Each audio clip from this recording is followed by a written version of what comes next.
Coucou tout le monde, bienvenue au jour numéro 6 de mon Communication Skill Challenge.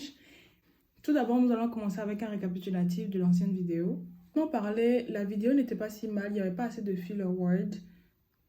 Une chose que j'ai remarqué, c'est que j'utilisais assez de répétitions pour essayer de bloquer le vide, ou bien pendant que je cherchais un mot. Je ne sais pas comment aider à ça, mais je pense que je vais faire plus de recherches par rapport à ça.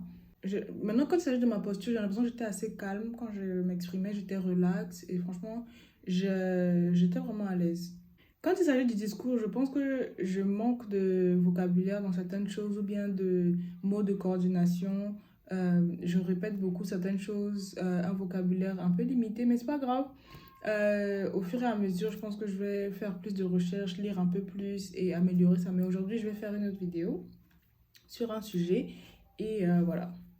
Aujourd'hui, je voulais encore parler de la pousse des cheveux parce que c'est un sujet qui me plaît de ouf et qui me motive énormément.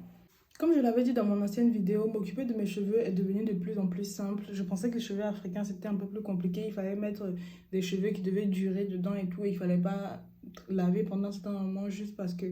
Mais maintenant que j'ai commencé à mieux m'éduquer sur tout ce qui est la pousse des cheveux, surtout les cheveux africains et le type de cheveux, whatever, je me suis rendu compte qu'il y avait une routine super simple qu'il fallait que j'applique juste, qui était laver mes cheveux une fois par semaine, faire des coiffures qui me permettaient d'avoir accès à mon crâne pour pouvoir nettoyer tout le temps mon cuir chevelure et tout ça, tu vois, pas mon crâne, mais mon cuir chevelure. Et ça m'a permis de pouvoir aussi avoir de meilleures techniques, tu vois.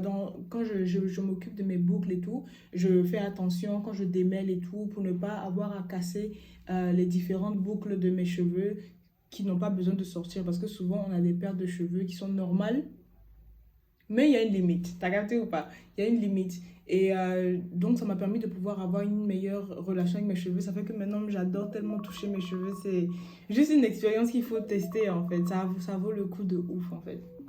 J'aimais le sujet, mais je sais pas si j'étais assez relax. Parce que j'ai l'impression que je voulais pas trop répéter. J'étais un peu trop consciente, mais je vais voir dans la vidéo de demain.